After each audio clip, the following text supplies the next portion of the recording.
ایک چیز ایسی ہے جو مباح اور جائز ہے لیکن پھر بھی ناپسندیدہ ہے، اور وہ طلاق ہے۔ سخت حاجت میں، سخت ضرورت میں شریعت نے اس کی اجازت دی ہے، لیکن اسے پسند نہیں فرمایا کہ اسے اختیار نہ کیا جائے۔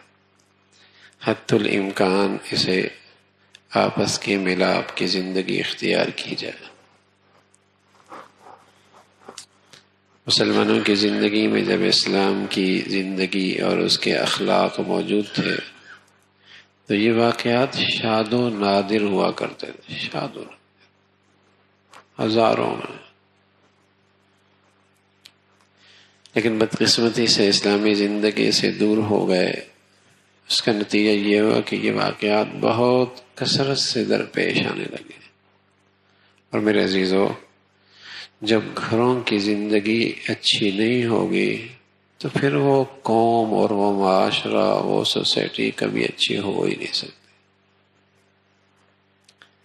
جب قوم اپنے اخلاقی زندگی سے عاری ہو چکی اور ایک چھوٹا سا گھر نہیں سنبھال سکتی تو وہ کیا دفتر اور کیا فیکٹری اور کیا سوسائٹی اور اجتماعی کاموں کو سنبھالے گی۔ ان بالکل نااہل ترین قوم، اس کے اندر اتنی اہلیت نہیں کہ ایک شخص کے ساتھ زندگی اچھی طریقے سے گزار سکے۔ اس نے کیا کرنا ہے؟ جب یہ کثرت سے کسی معاشرے میں آ جائے تو یہ اس کی پسماندگی اور بد اخلاقی کی انتہا ہوتی ہے۔ اس کا کچھ نہیں۔ ہمارے یہاں ایک بچہ اعتکاف بیٹھا، پھر وہ خود بتا رہا تھا وہ امریکہ پڑھنے کے لیے چلا گیا، ابھی چھٹیوں میں آیا ہوا تھا۔ تو میں نے پوچھا کیا حال ہے؟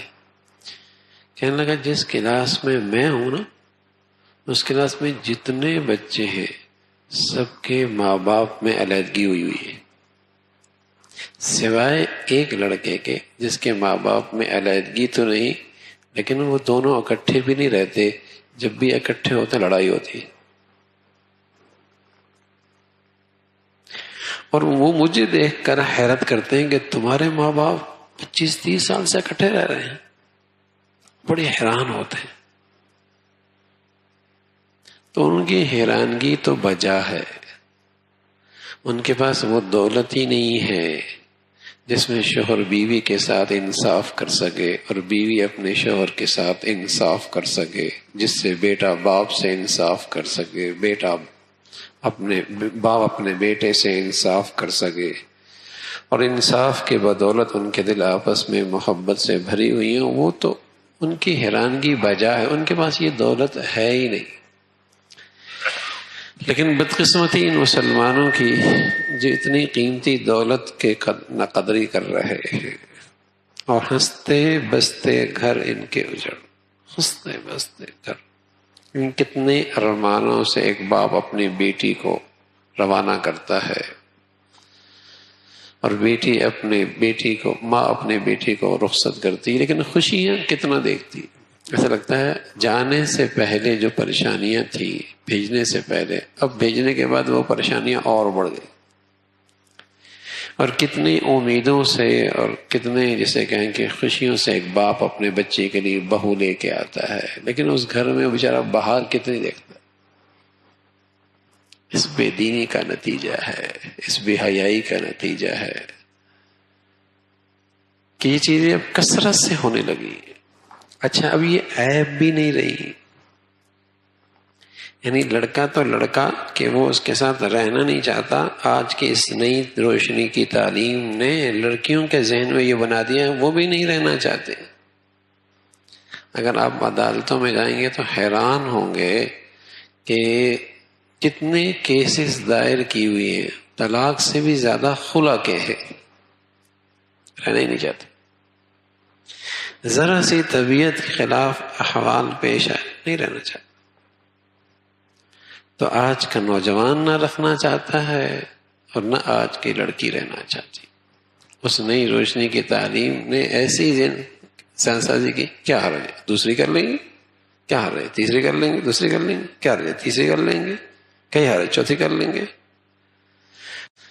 تو یہ پسماندگی ہے، یہ پستی ہے، یہ پسماندگی ہے، یہ پستی ہے کہ ایک گھر نہیں بنا سکتے. کیا کرنے میں اس ڈگریوں کے اور اس پڑھائی کے اور اس تعلیم کے اور بڑی بڑی یونیورسٹیوں کے نام کے اور بڑے بڑے ملازمتوں کے اور بڑے بڑے جسے کہیں کہ عہدوں اور منصبوں کے نہ اہل اتنا ہے کہ ایک گھر نہیں بنا سکتا، ایک گھر کی زندگی نہیں سنوار سکتا، اہلیت اتنی بھی نہیں ہے.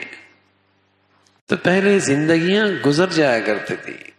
کبھی ناگوار حالت میں شوہر صبر کر لیا کرتا تھا، کبھی ناگواری پر بیوی صبر کر لیا کرتی تھی، کبھی ادھر سے شکر کے بول ہوتے تھے، کبھی ادھر کے شکر کے بول ہوتے تھے. گھر نہیں اجڑتے تھے، گھر بن جایا کرتے تھے.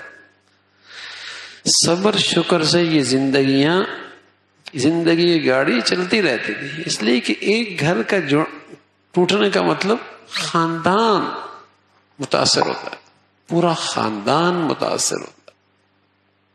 ان ماں باپ کا حال پوچھیے نا جن کی بچیاں گھروں میں واپس آتی، نیندیں ختم ہو جاتی ہیں، سکون ختم ہو جاتا ہے،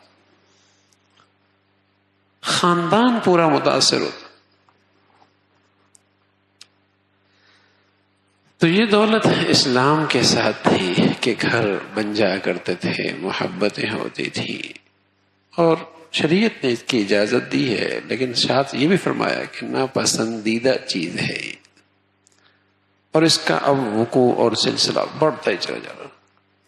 اللہ رب العزت ہم سب کی حفاظت فرمائے. بس